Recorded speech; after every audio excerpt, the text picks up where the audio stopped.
علی مقام کی مظلومیت پیش کرتے ہیں، حالانکہ ان کے صدقہ تو پوری کائنات کھا رہی ہے۔ وہ دیکھیں یزید نے کہا کہ میرے ہاتھ پہ بیعت کر لیں، میں تمہیں دولت دے دوں گا، تمہیں آگش حکمرانی دے دوں گا، لیکن امام علی مقام کا زبردست فیصلہ، امام علی مقام نے فرمایا کہ ہم نے اپنے نبی کا جو دین ہے اس پہ پہرا دینا ہے، ہم کبھی کسی شرابی کے ہاتھ میں بیعت نہیں کر سکتے۔ آج میں یہ سمجھتا ہوں ہماری جو جوان نسل ہے اس کو سمجھنا یہ چاہیے کہ امام علی مقام کا وہ پیغام کہ آج اگر گھر میں کلمہ موجود ہے وہ حسین ابن علی کا صدقہ ہے، اگر آج مساجد سے اذانوں کی آوازیں آ رہی ہیں یہ حسین ابن علی کا صدقہ ہے کہ 3 دن کے بھوکے پیاسے صرف اس آیات مقدسہ کی مصداق میں قل ان صلاتی و نسکی و محیای و مماتی للہ رب العالمین، اے میرے اللہ ہمارا جینا بھی تیرے لیے، ہماری حیات بھی تیرے لیے، ہماری ممات بھی تیرے لیے۔ تو پھر اللہ خود فرماتا ہے کہ میرے بچے، میرے محبوب، اگر تیرا سب کچھ میرے لیے ہے تو للہ رب العالمین، تو میری جو ذات ہے وہ تیرے لیے ہے۔ تو انہوں نے قتل ظلم کے سامنے جھکے نہیں، بلکہ انہوں نے سجدے میں رکھ کر صبح قیامت تک آنے والے نوازیوں کو، صبح قیامت تک حسینیت سے پیار کرنے والوں کو یہ پیغام دیا، کبھی بھی نماز کو ترک نہیں کرنا، کبھی بھی سجدے کو ترک نہیں کرنا۔ اور قرآن سے رشتہ دیکھیں حسین ابن علی کا کہ سر نیزے پہ ہے پھر بھی تلاوت قرآن کر رہے ہیں، کہ ہر قاری پہ کے ہونٹوں پہ جو قرآن ہے وہ صدقہ حسین ابن علی کا ہے۔ اچھا علامہ صاحب، ساتھ ہی ساتھ ہماری یہ بھی رہنمائی فرمائیے گا کہ اس وقت جو کچھ شرپسند عناصر جو کہ ہمارے آپس میں، مسلمانوں کے آپس میں اختلافات پیدا کرتے ہیں، فرقہ واریت کو جو ہے ہوا دی جاتی ہے، اس کا سدباب، اس کا خاتمہ کیسے کیا جا سکتا ہے، اور کیوں نہ ہم اکٹھے ایک پلیٹ فارم آ کر ان شرپسندوں کو پیغام دیں کہ ہم ایک ہیں؟ جی بالکل، میں یہ سمجھتا ہوں بڑا ہی خوبصورت ابھی آپ نے سوال کیا۔ میں یہ سمجھتا ہوں اس وقت حکومت وقت کی رسپانسبلٹی ہے، ہمارے جتنے بھی انتظامیہ ہیں ان کو اس وقت ان شرپسند عناصر پہ نظر رکھنی چاہیے جو اشتعال انگیز تقریر کر کے لوگوں کے جذبات کو بیان کر ایک دوسرے سے لڑانے کی کوشش کرتے ہیں۔ آج رات کی میں آپ کو یہ بات بتاتا ہوں، سکھر کے اندر حضرت عمر فاروق رضی اللہ تعالیٰ عنہ کی شان میں گستاخی کی گئی، اور ابھی تک وہ زندہ اسی طرح بالکل دنراتے پھر رہا ہے۔ تو میں مطالبہ کرتا ہوں حکومت سندھ سے، وزیر اعلیٰ سندھ سے اور سکھر کی انتظامیہ سے کہ ان کو پھر فور گرفتار کر کے کیسے کردار تک پہنچائیں، کیونکہ اس وقت ہمارا ملک بالکل اس بات کا متحمل نہیں ہو سکتا۔ ہمارے اور بھی بہت سارے مسائل ہیں، یہ ملک ہمیشہ امن، محبت، بھائی چارے کا، اخوت کا، ہم آہنگی کا جو ہے ہمیشہ سے بچا رہا ہے۔ اس قومی پرچم کی طرح ہم سب ایک ہیں، اور اس وقت ہمارے جتنے بھی خطباء ہیں وہ بھی اپنا اپنا کردار ادا کر رہے ہیں، میڈیا اپنا کردار ادا کر رہا ہے، اور اس وقت حکومت وقت سے یہ چاہیے کہ ان عناصر پہ کھڑی نظر رکھی جائے جو اس طرح کا ماحول کریٹ کر کے جو مسلمانوں کے جذبات کو ابھارتے ہیں۔ تو ہمیں یہ چاہیے، صرف ایک بات میں یہاں پہ ضروری کرنا چاہوں گا، حسین ابن علی کا کربلا کے میدان سے کی ساری زندگی کا آپ مطالعہ کریں تو ایک ہی پیغام ملتا ہے کہ ہم نے بھائی چارے کا درس دینا ہے، محبتیں بانٹنی ہے، محبتیں تقسیم کرنی ہے۔ آج جو لوگوں کو لڑانے کی کوشش کرتے ہیں وہ یزید کے راستے پہ ہے، وہ قطعاً حسینیت کے راستے پہ نہیں۔ اچھا علامہ صاحب، آپ نے بات کی کہ حکومت کو ایکشن لینا چاہیے اور قرار باقی سزا دینی چاہیے، لیکن اس تمام تر صورتحال میں علماء کیا کردار ادا کر رہے ہیں اور کیا کردار ادا کر سکتے ہیں؟ بڑا اہم رول ہوتا ہے علماء کا اس تمام تر صورتحال میں۔ جی بالکل، میں یہاں پہ یہ بات بھی واضح کرنا چاہوں گا کہ الحمدللہ علماء پاکستان جب بنا تھا اس ٹائم سے لے کر اس وقت تک ہمارے جو جیت علماء کرام ہیں وہ میراب و منبر سے اپنا پیغام ڈلیور کرتے ہیں، اور معاشی اور سوسائٹی کے اندر ان کا بہت بڑا کلیدی کردار ہے۔ تو ان میں سے دیکھیں ہر کیٹیگریز کے اندر بھی، ہر معاشرے کے اندر بھی کچھ ایسے معصوم لوگ ہوتے ہیں جو علماء کا لبادہ اوڑھ لیتے ہیں، حالانکہ ان کے اندر وہ علم نہیں ہوتا، انہوں نے وہ کورسز نہیں کیے ہوتے، صرف داڑھی اور جبے کو بہت سے لوگ کہتے ہیں کہ علماء ہیں اور وہ لبادہ اوڑھ کر دین کا، حالانکہ ان کا کسی مذہب کے ساتھ، کسی فرقے کے ساتھ تعلق نہیں ہوتا، لیکن وہ افراتفری کا ماحول کریٹ کر کے، وہ اشتعال انگیز تقاریر کر کے، لوگوں کے جذباتوں کو ابھار کر وہ لڑائی جھگڑا اور یہاں تک قتل و غارت تک بات پہنچ جاتی ہے. تو میں یہ سمجھتا ہوں ایک پڑھا لکھا انسان جو دین سے واقف ہے، جو دین اسلام پہ عمل کرنے والا ہے، تو قاری صلاۃ والسلام کی شریعت مطالعہ کے اندر اپنی زندگی بسر کرتا ہے، اسے پتہ ہے کہ ایک حق قتل پوری انسانیت کا قتل ہے. وہ کبھی بھی اس طرح کی لوز ٹاک نہیں کرتا، بلکہ براب و بمبر سے ہمیشہ اس نے امت مسلمہ کو جوڑنے کی بات کی ہو. وَاعْتَصِمُوا بِحَبْلِ اللَّهِ جَمِيعًا وَلَا تَفَرَّقُوا، اس آیت کریمہ کی بستات میں اس نے بات کی ہو. لیکن اس وقت حکومت وقت کو ہمارے جو حکمران ہیں ان کو یہ چاہیے کہ وہ ان عناصر پہ کھڑی نظر رکھیں کہ جو اس وقت افراتفری کا ماحول کریٹ کر کے جو مذہب کا لبادہ اوڑھ کر لوگوں کو لڑانے کی کوشش کرتے ہیں. بہت بہت شکریہ. معروف مذہبی اسکالر علامہ عمران صاحب ہمارے ساتھ موجود تھے اور فلسفہ امام حسین پر بات کر رہے تھے، اس کی اہمیت بتا رہے تھے.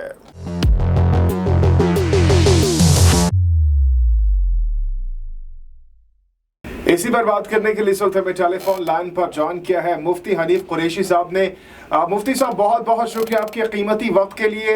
آج ہم بات کر رہے ہیں فلسفہ امام حسین پر. کیا آپ کو لگتا ہے کہ آج کل کی ہماری جو نوجوان نسل ہے، جو یوتھ ہے، وہ فلسفہ امام حسین پر عمل کر رہی ہے؟ بسم اللہ والصلاۃ والسلام علی رسول اللہ. حضرت سیدنا امام علی مقام امام حسین علیہ السلام کی حیات طیبہ کا کوئی ایک پہلو یا آپ کی حیات کے کوئی ایک زاویہ نہیں کہ جس کے ذریعے سے ہم کوئی ایک بات کر سکیں جی، بلکہ حضرت سیدنا امام علی مقام، آپ کی صحت، آپ کا کردار، یہ ہو بہو سیرت رسول کا پرتو ہے. اور یقیناً اللہ فرماتا ہے لقد کان لکم فی رسول اللہ اسوۃ حسنہ، کہ رسول اللہ کی حیات طیبہ میں تمہارے لیے بہترین نمونہ ہے. حضرت امام علی مقام امام حسین علیہ السلام، آپ نے باطل کے خلاف اور قرآن کے غلط مفاہیم بیان کرنے والوں کے خلاف، اور سچی بات یہ کہ رخصت کے راہ کو ترک کر کے عزیمت کی راہ پر چل کر اپنے 72 جان نثاروں کو کٹوا کر، جن میں صرف یہی نہیں کہ لوگوں کے بچے تھے بلکہ جو کچھ اپنا تھا وہ سب کچھ مال و متاع قربان کر دیا، اور اپنے بھائی، بھانجے، بھتیجے سب قربان کر کے وہ یہ میسج دے کر گئے کہ جب آپ ایک کاز پر حق پہ لگا رہے ہوں تو پھر آپ کو بظاہر کتنا نقصان اٹھانا پڑتا ہے یہ کوئی معنی نہیں رکھتا ہے. لہذا امام علی مقام کی جو حیات ہے وہ ہمارے لیے عظیمت کا استعارہ ہے. یعنی کائنات میں جب کبھی بھی کوئی باطل سر اٹھائے تو اس کے خلاف کھڑے ہو کر اس کو ٹکر دینا، یہ بندہ حسین پاک کا نام لے یا نہ لے، حقیقت میں ایسے لوگوں کے رہنما حسین ابن علی ہیں. اچھا مفتی صاحب، اس کے ساتھ ساتھ واقع کربلا ہمیں کیا پیغام کیا دیتا ہے، کیا میسج دیتا ہے؟ دیکھیں، واقع کربلا میں نے عرض کیا کہ وہاں کئی جہتوں پر اس کے اندر اسباق ہیں. نمبر ایک تو صبر ہے، یعنی صبر کا درس دیتا ہے کہ واقع کربلا میں آپ ابتدائے سفر سے دیکھیں اور انتہا تک آپ دیکھیں تو آپ کو صبر ہی صبر ملے گا. سب سے پہلے جب رسول اللہ کے شہزادے نے اپنا وطن چھوڑا، مدینہ طیبہ کو، اپنے اجداد کے مزارات کو، اپنے نانا کے مزار کو، تو یہ میں سمجھتا ہوں کہ سب سے زیادہ تکلیف دہ بات تھی. اپنے رشتہ داروں کو، خاندان بنو ہاشم کو، پھر وہاں سے چھوڑ کے جب آپ نے سفر کی سہولتیں اٹھائیں اور مکہ شریف میں آپ گئے اور عین احرام باندھے ہوئے حج کے دنوں میں آپ نے دین کی بقا اور سربلندی کے لیے وہاں سے آپ جانب کوفہ روانہ ہوئے تاکہ حرم مکی جو ہے وہاں پر کوئی بد امنی اور کوئی انتشار پیدا نہ ہو.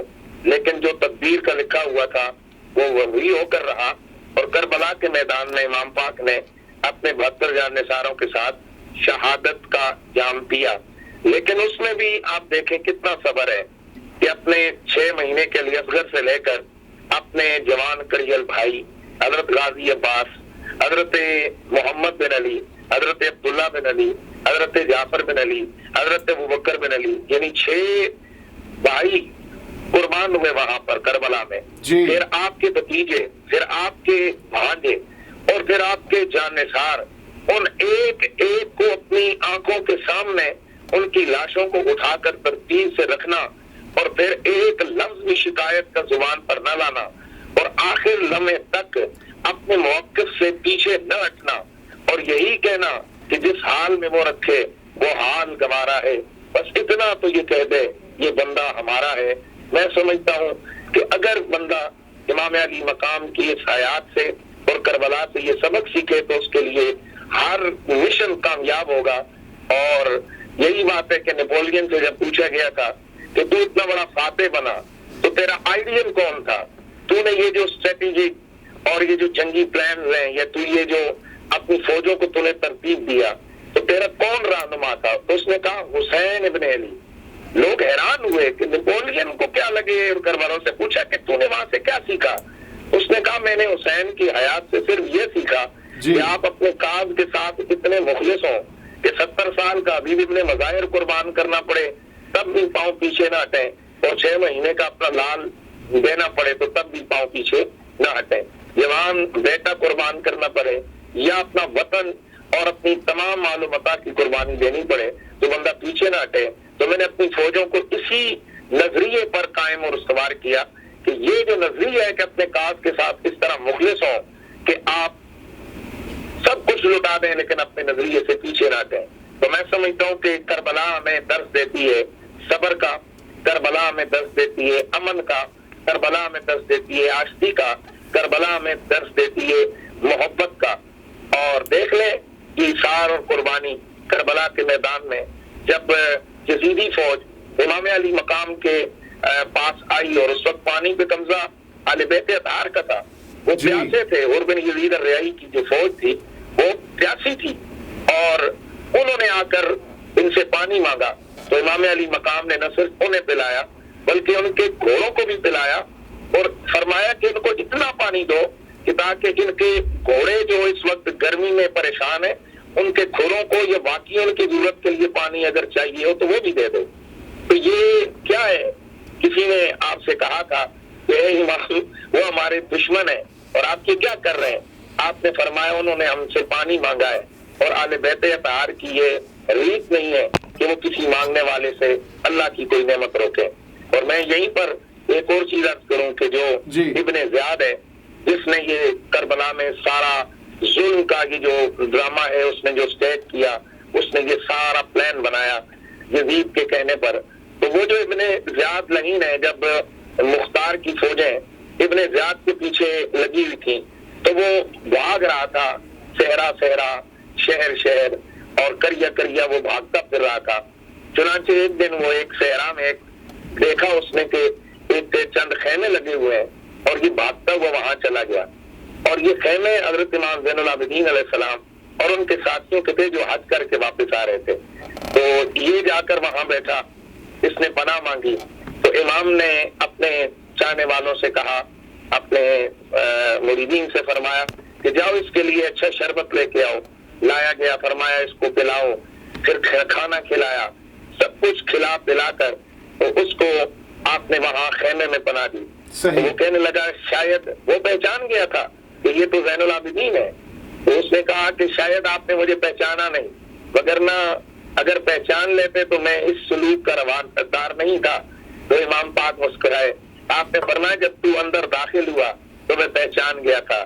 کون بھول سکتا ہے کہ تو نے آل پیغمبر کے ساتھ کوفے کے دربار میں کیا کیا تھا؟ میں کیسے بھول سکتا ہوں تیرے وہ جملے، میں کیسے بھول سکتا ہوں تیرے ہاتھ کی مارنے والی وہ چھڑیاں یہ جو تو نے میرے باپا کے سر انور اور ان کے ہونٹوں پہ ماری تھی اور ان کے دانتوں پہ تو نے ماری تھی، اور تو نے برا بھلا کہا تھا. لیکن اے ابن زیاد، میں پہچان گیا تھا کہ تو ابن زیاد ہے، تو اہل بیت کا قاتل ہے، لیکن وہ تو تھا، وہ تیرا کارنامہ ہے، وہ تیرا کام ہے، وہ تیری سرشت ہے. ہم اہل بیت ہیں، یہ ہماری سرشت ہے. تو اہل بیت اطہار ہمارے لیے ہماری زندگیوں کے لیے ہدایت کا نمونہ ہے، عظیمت کی داستان ہے، عظیمت کا استعارہ ہے، اور یقیناً صدیاں بیت جائیں گی اور کائنات عالم میں یہ زمانے بدلتے رہیں گے، لیکن یقیناً امام علی مقام اور ان کے ساتھیوں کی یہ قربانی کبھی مٹ نہیں سکتی۔